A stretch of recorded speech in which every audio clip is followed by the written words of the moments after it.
El sonido era el único soberano en la negrura, un monarca cruel que reinaba sin pausa. Era el gemido áspero y circular de la piedra de molino, un lamento hipnótico que se arrastraba por el aire viciado de la prisión de Gaza. El ruido, monótono e infinito, marcaba el ritmo de una existencia reducida a polvo y fatiga. Allí, encadenado con grilletes de bronce que mordían su piel como un recuerdo gélido de su captura, se movía el hombre que alguna vez había sido una fuerza de la naturaleza. La potencia que había desgarrado las fauces de un león, que había blandido una quijada, como si fuera un ciclón de muerte, y que había arrancado de cuajo las puertas de una ciudad, ahora estaba uncida a la tiranía circular de una piedra. Cada paso era una repetición del anterior, un eco del que vendría después, forjando un círculo de futilidad que era un castigo más profundo que cualquier cadena. Era la domesticación de un dios caído, la perversión de un poder divino canalizado hacia la tarea servil de una bestia. El hombre sol, Shimshon, estaba condenado a una noche sin fin. Las cuencas vacías de sus ojos, allí donde los hierros al rojo vivo de los filisteos habían extinguido la luz del mundo, supuraban un dolor antiguo que ya se había fundido con el alma. Ya no veía el rostro de sus verdugos, pero podía sentirlos en el calor de su aliento burlón y en el hedor de su triunfo. Tampoco veía a la mujer cuyo nombre era veneno en sus labios silenciosos, Dalila, pero sentía el tacto fantasma de sus dedos en su nuca rapada, una caricia que se había revelado como el beso de una navaja. El sudor y el polvo se mezclaban sobre su espalda. Antaño el trono de una melena que era el pacto visible con su Dios, ahora un lienzo de piel humillada. El dolor en sus hombros era una agonía crónica, el peso del yugo de madera fusionado con el peso de su propia estupidez, de su arrogancia hecha añicos. La oscuridad física que lo envolvía era apenas un espejo, una confirmación externa de la ceguera moral que lo había guiado durante años, persiguiendo la luz engañosa de sus propios deseos. A veces, desde las rendijas superiores de su mazmorra, se filtraban los ecos ahogados de la ciudad, risas y cánticos en honor a Dagón, el dios pez que había triunfado sobre el campeón de Israel. Sus carceleros se deleitaban en el espectáculo. El terror de la Pentápolis, el azote de los Seranim filisteos, era ahora su entretenimiento, un gigante quebrado que giraba en círculos para moler su grano. Le arrojaban restos de comida como a un perro y se mofaban de su fuerza inútil, una fuerza que, para su asombro, aún tensaba los músculos de su espalda con cada empuje. Pero esa fuerza ya no le pertenecía. Era propiedad de sus enemigos, una herramienta más en su arsenal. Lo habían despojado de su vista, de su libertad, de su propósito divino, reduciéndolo a un mero instrumento de trabajo, a una anécdota con la que asustar a los niños por la noche. Sin embargo, en esa oscuridad absoluta, algo imperceptible para sus captores estaba ocurriendo.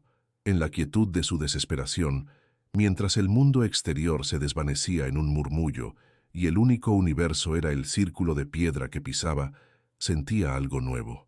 En su cuero cabelludo una pelusa incipiente, áspera y terca, comenzaba a brotar. Era un secreto que crecía al amparo de la negrura, un susurro de la alianza que él había traicionado, pero que su Dios no había olvidado por completo. Y con cada milímetro de cabello que pugnaba por nacer, una nueva oración tomaba forma en su corazón devastado. Ya no era una plegaria de gloria o de poder, sino una letanía oscura y paciente, alimentada por el odio y la humillación.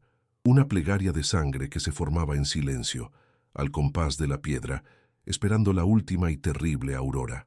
Antes de la negrura del molino y el silencio de un mundo sin vista, existió una promesa forjada en la luz divina. Para comprender la magnitud de la ruina, es imperativo regresar al tiempo en que la esperanza era una semilla plantada por la mano de un Dios en una tierra yerma y castigada. Israel gemía, encorvado bajo 40 años de dominio filisteo. Aquellos eran días de anarquía y sombra, una era turbulenta en la que la frase recurrente era un epitafio para el orden. En aquellos días no había rey en Israel, cada uno hacía lo que bien le parecía. Este vacío de poder no era una simple anarquía tribal, sino el escenario de un choque existencial de civilizaciones. En la planicie costera, la Pentápolis filistea, Gaza, Ascalón, Asdod, Ecrón y Gat, se erigía como un bastión de poderío y sofisticación. Eran los dueños del nuevo tiempo, los señores del hierro. Sus carros de guerra, armados con la tecnología superior de una nueva era metalúrgica, eran máquinas de terror contra las cuales las milicias de Israel, aún ancladas en el bronce, se rompían como olas contra un acantilado. El aire mismo parecía vibrar con el poder de los invasores, un pueblo urbano y organizado que no solo ocupaba la tierra, sino que la asfixiaba cultural y espiritualmente, imponiendo la sombra de sus deidades paganas sobre las colinas de Judá. En este paisaje de desesperanza, en el pequeño territorio de la tribu de Dan, vivía un hombre llamado Manoa. Su hogar era un reflejo del estado de la nación, marcado por la esterilidad. Su esposa, cuyo nombre la historia no ha conservado, quizás porque representaba a todas las mujeres sin descendencia de Israel, llevaba en su vientre el silencio de un futuro que no llegaba. Fue a ella, en la soledad de su pena, a quien se le apareció el milagro. No fue un sueño ni una visión efímera, sino la presencia incandescente de un ángel del Señor, una figura tan terrible en su gloria que inspiraba tanto pavor como asombro. La promesa que le entregó era un rayo de luz en la larga noche de la opresión. Concebiría un hijo, pero no sería un niño común. Sería un nazir, un consagrado, separado para Dios desde el mismo instante de su concepción y hasta el día de su muerte.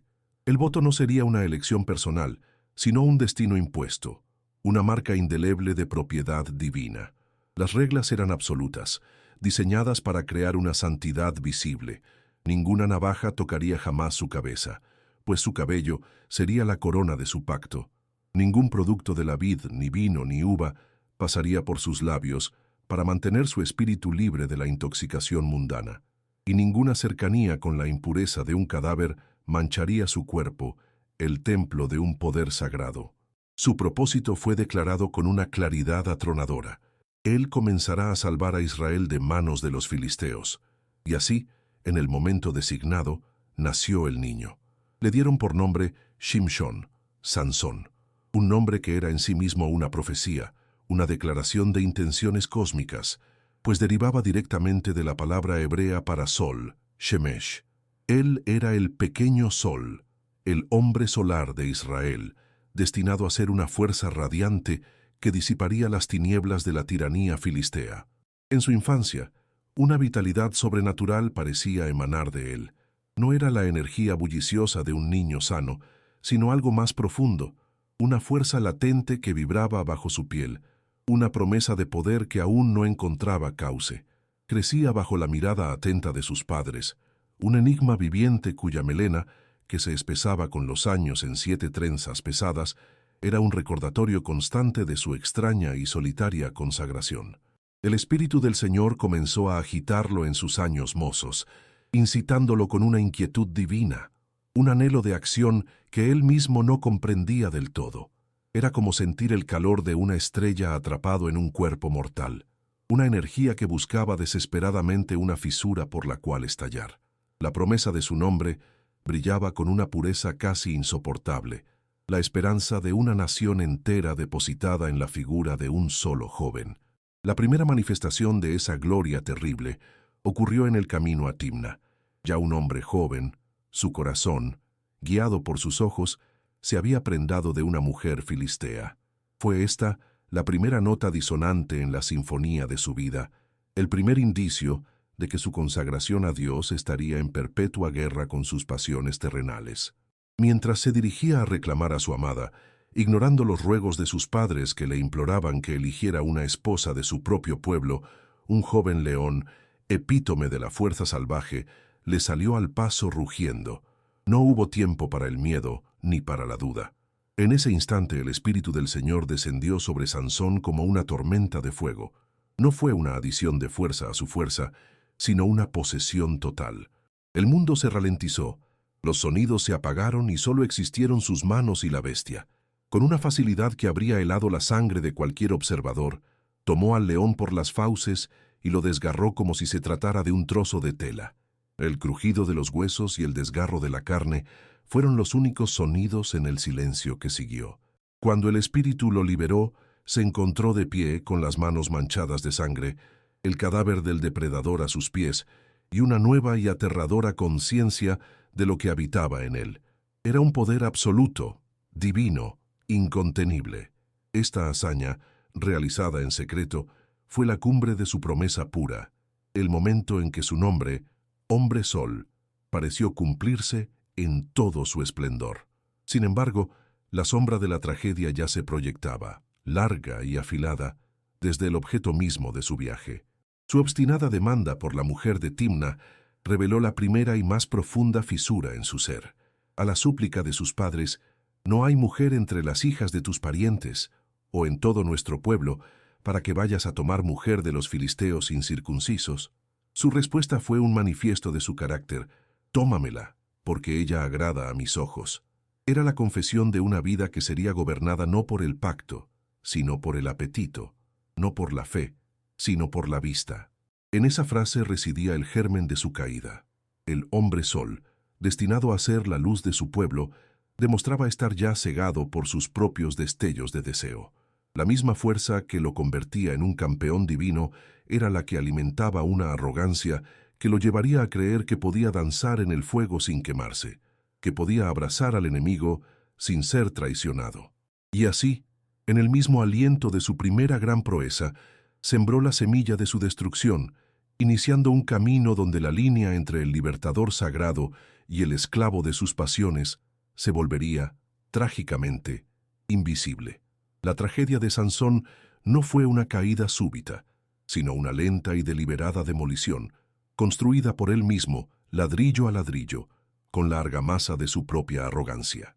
El primer acto de esta demolición tuvo lugar en Timna, en medio del estruendo de un banquete de bodas que era en sí mismo una profanación. Durante 7 días, el nazareo consagrado a la abstinencia se sumergió en un ambiente de indulgencia filistea, el aroma del vino prohibido mezclándose con el perfume de una cultura que le estaba vedado tocar. Fue allí, ensoberbecido por su propia astucia y por la admiración temerosa que inspiraba, donde decidió jugar a ser un dios. Lanzó su acertijo a los 30 compañeros filisteos, una adivinanza nacida de su secreto divino: del que come salió comida, y del fuerte salió dulzura. No era una simple diversión, sino un acto de superioridad intelectual, un velo para su proeza con el león, diseñado para humillar a sus enemigos en su propio terreno. Selló el desafío con una apuesta de lino fino y vestiduras de fiesta, seguro de que su misterio, guardado por la mano de Dios, era inexpugnable. Pero subestimó el poder de un arma más antigua y penetrante que cualquier espada: la debilidad humana. La presión sobre su nueva esposa fue inmediata y brutal. Los jóvenes filisteos, furiosos ante la posibilidad de ser burlados y despojados por un hebreo, la amenazaron con una crueldad sin ambajes: «Persuade a tu marido a que nos declare el enigma, para que no te quememos a ti y a la casa de tu padre». Atrapada entre el miedo a su propia gente y una lealtad inexistente hacia su marido, la mujer de Timna se convirtió en el primer instrumento de su caída. Empleó el arsénico de las lágrimas, la tortura de los lamentos. Durante los días que restaban del banquete, lloró sobre él, acusándolo, manipulándolo con la misma daga emocional que Dalila perfeccionaría años más tarde. «Ciertamente me aborreces, y no me amas, pues no me declaras el enigma». Sansón resistió al principio, aferrándose a su secreto con un orgullo herido, pero la erosión fue constante. Su voluntad, tan fuerte contra la fuerza física, se deshizo ante la persistencia del chantaje afectivo. Al 7º día, exhausto y vencido, le confió la respuesta. La traición fue instantánea. Ella corrió a revelarla a su pueblo, y los filisteos se acercaron a él antes de la puesta del sol con una sonrisa triunfante para recitarle sus propias palabras. La ira que se apoderó de Sansón no fue meramente humana, fue la furia de un pacto profanado. El Espíritu del Señor vino sobre él, pero esta vez no fue para un acto de liberación, sino de venganza sangrienta. Descendió a Ascalón, mató a 30 hombres, les arrancó sus vestiduras y las arrojó a los pies de los que habían resuelto su acertijo. Se marchó de Timna con el alma ardiendo, dejando atrás a su esposa y el primer sabor amargo de la traición, sin saber que solo había iniciado una espiral de violencia que lo consumiría todo.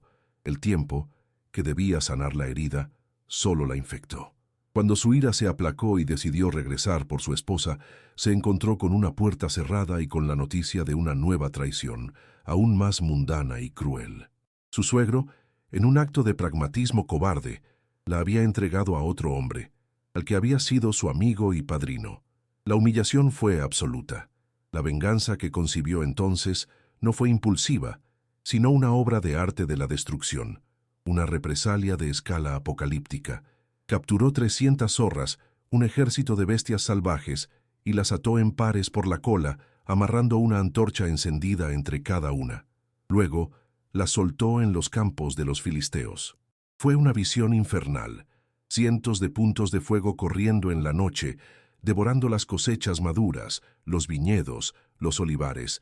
El olor a humo y a grano quemado fue el incienso de su furia, una declaración de guerra total contra la subsistencia misma de sus enemigos. La respuesta filistea fue igualmente salvaje, cerrando el círculo de la barbarie. En represalia por la ruina de sus campos, quemaron vivos a la mujer de Timna y a su padre, las mismas personas que habían iniciado la cadena de traiciones. Lejos de aplacar a Sansón, esto solo avivó las llamas. «Ya que habéis hecho esto», juró, «no cesaré hasta que me haya vengado de vosotros».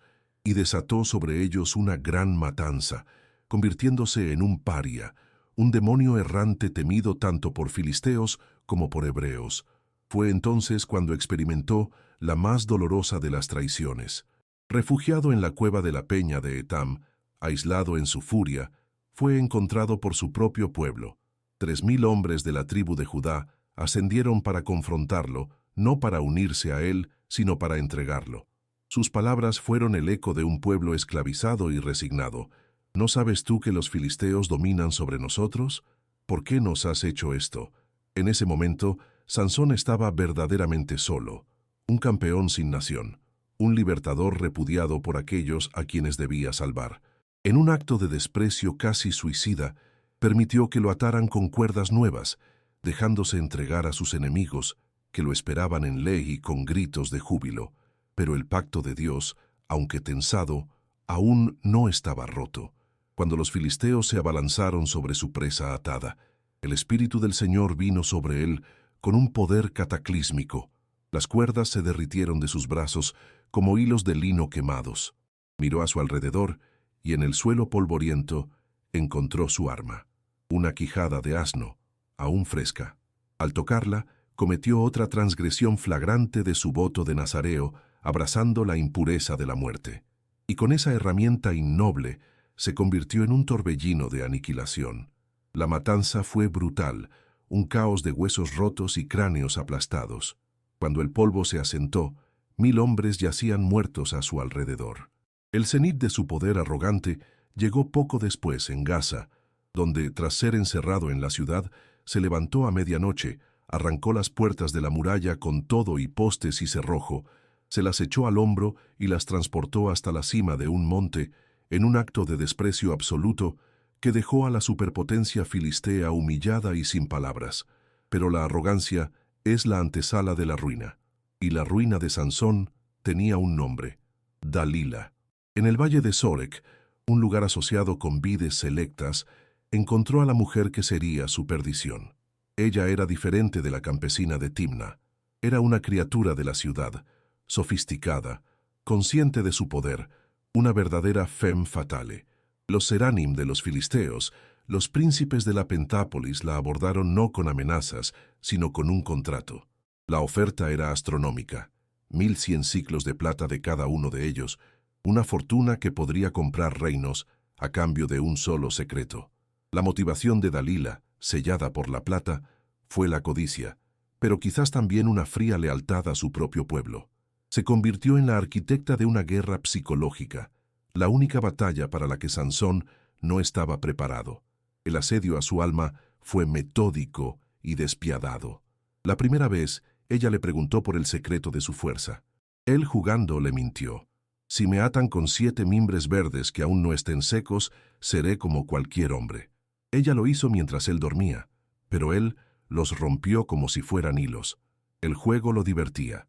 La segunda vez, ella lo acusó de engañarla, y él le ofreció otra mentira.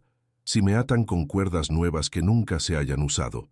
De nuevo se las arrancó de los brazos como si nada. La frustración de Dalila crecía. Su seducción se volvía más insistente. La tercera vez el juego se tornó peligrosamente íntimo. Él le dijo: si tejes las 7 trenzas de mi cabeza con la tela del telar y las aseguras con la estaca. Estaba permitiéndole tocar el símbolo sagrado, jugar con la fuente misma de su pacto. Mientras dormía, ella tejió su cabello en el telar. Al despertar, él se levantó y arrancó el telar entero de la pared. El juego había terminado. Dalila lanzó su ataque final, no a su fuerza, sino a su corazón.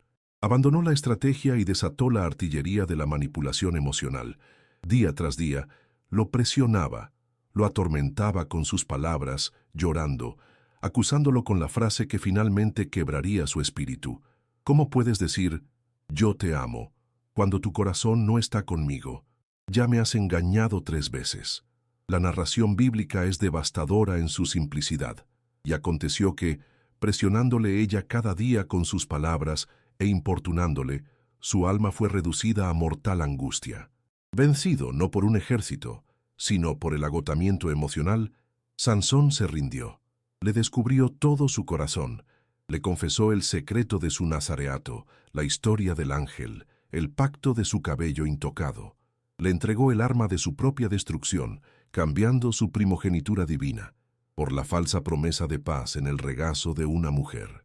Esa noche, mientras dormía sobre las rodillas de ella, en una parodia de intimidad y confianza, un hombre entró sigilosamente y con el frío acero de unas tijeras cortó las 7 trenzas sagradas.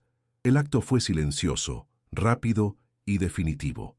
Entonces, Dalila gritó por última vez la frase convenida: Sansón, los filisteos sobre ti.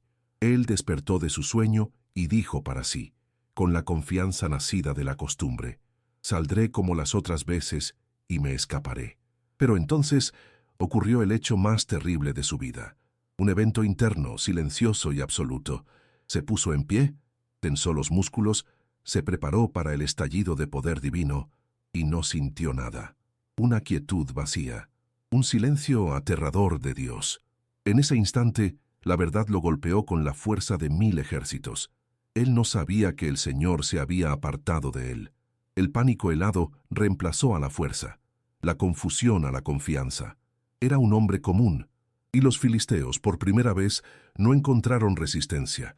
Se abalanzaron sobre él, y el hombre sol, ahora un simple mortal ciego de espíritu, fue capturado para ser cegado también en la carne. La luz, dentro y fuera, se había extinguido para siempre. La humillación en el molino fue solo el prólogo. El acto final de la tragedia de Sansón se reservó para el gran templo de Dagón, el corazón de la soberbia filistea. Era un día de fiesta y sacrificio, y los señores de la Pentápolis, ebrios de vino y de victoria, ofrecían alabanzas a su ídolo de piedra, el dios pez que había logrado lo que ningún ejército pudo: entregar en sus manos a su enemigo. El templo rebosaba de una multitud jubilosa, cerca de 3000 almas en el techo y en el interior, un mar de rostros exultantes que aclamaban la caída del campeón de Israel. En el apogeo de su celebración, pidieron el entretenimiento final, la coronación de su triunfo, llamada Sansón, para que nos divierta, y lo trajeron de la prisión. La figura que emergió ante la multitud era una parodia grotesca del terror que una vez fue. Ciego, con el cabello apenas comenzando a crecer como una hierba rala sobre su cráneo, era guiado de la mano por un niño, una imagen de impotencia absoluta. La cacofonía de burlas y risas se estrelló contra él, pero en su mundo de oscuridad, el ruido era distante. Su universo se había reducido a la sensación de la pequeña mano en la suya y al latido de una última y terrible esperanza en su pecho. En medio del estruendo, su voz fue un susurro casi inaudible para el niño que lo guiaba. «Acércame y hazme palpar las columnas sobre las que descansa el templo para que me apoye en ellas». El muchacho, ajeno al cataclismo que se gestaba, obedeció. Con sus manos, Sansón sintió la piedra fría y maciza de los dos pilares centrales, los cimientos que sostenían el peso y el orgullo de toda una civilización. Y entonces, por última vez, rezó. No fue una oración por su pueblo, ni una petición de perdón por su vida de transgresiones. Fue el clamor más egoísta y desesperado de su existencia, un trueque final con su Dios, una negociación de sangre por sangre. Oh Señor Dios, acuérdate de mí ahora y fortaléceme. Te ruego solamente esta vez, oh Dios, para que de una vez tome venganza de los filisteos por mis dos ojos. Era el ruego de un hombre que lo había perdido todo y solo le quedaba el recuerdo de la luz. Abrazando las columnas, una con su brazo derecho y la otra con el izquierdo, reunió la fuerza de su vida entera en un instante. El poder divino, ausente durante tanto tiempo, inundó sus miembros como una marea de fuego, una última concesión a su instrumento quebrado, y con un grito que rasgó el aire y silenció a la multitud, exclamó sus últimas palabras: «Muera yo con los filisteos». El sonido que siguió fue el del fin de un mundo. Primero, un gemido profundo de la piedra, un crujido que ascendió por las columnas como un relámpago sólido. Luego, el estruendo ensordecedor de una estructura monumental rindiéndose a una fuerza imposible. Por un instante, hubo un silencio de incredulidad, seguido por el pánico y los gritos ahogados de 3000 personas mientras el techo se desplomaba, aplastando a señores, sacerdotes y pueblo por igual bajo toneladas de roca y orgullo pulverizado. En su muerte, el hombre sol se convirtió en un agujero negro, arrastrando a sus enemigos con él hacia la oscuridad. Cumplió así, en el último aliento de un acto de suicidio y venganza, la misión que le fue encomendada antes de nacer. Mató a más en su final que todos los que había matado en su tempestuosa vida. El campeón caído, en su momento de mayor debilidad y desesperación, le entregó a Israel su mayor victoria. Así concluye la saga del juez más anómalo y perturbador de Israel, dejando tras de sí un legado tan paradójico como su propia vida. La lección teológica que emerge de sus ruinas es una afirmación radical de la soberanía divina, una que opera no a causa de la virtud humana, sino a pesar de su ausencia. Dios no eligió a un santo obediente, sino a un hombre carnal, un recipiente de ira, lujuria y orgullo, y utilizó precisamente esas pasiones destructivas como las herramientas para ejecutar su plan. La fuerza de Sansón nunca emanó de su piedad, que era casi inexistente, sino de la fidelidad incomprensible de Dios a un pacto que el propio Sansón trató como un amuleto mágico. Su inclusión final en la galería de los héroes de la fe no celebra su moralidad, sino que señala su último acto, una oración de venganza que en su desesperación se convirtió en un acto de dependencia absoluta, el reconocimiento de que todo su poder siempre había pertenecido a otro. Más allá de la teología, la historia de Sansón resuena como una alegoría eterna sobre la condición humana, un estudio trágico del potencial desperdiciado. Él es el arquetipo del don sin gobierno, del poder sin sabiduría. Su vida es un monumento a la verdad de que la fuerza extraordinaria, ya sea física, intelectual o carismática, si no está anclada en el autocontrol y la humildad, se convierte en el motor de su propia aniquilación. Sus enemigos más formidables no fueron los ejércitos filisteos ni la seductora Dalila, fueron los demonios de su propia alma, los impulsos que se negó a encadenar. Él, el nazareo, el separado, nunca logró separarse de sí mismo, y en esa incapacidad reside su tragedia universal, un eco que nos obliga a contemplar la fragilidad de nuestros propios dones y a preguntarnos qué pilares estamos dispuestos a derribar cuando la luz de nuestros propios ojos se extingue.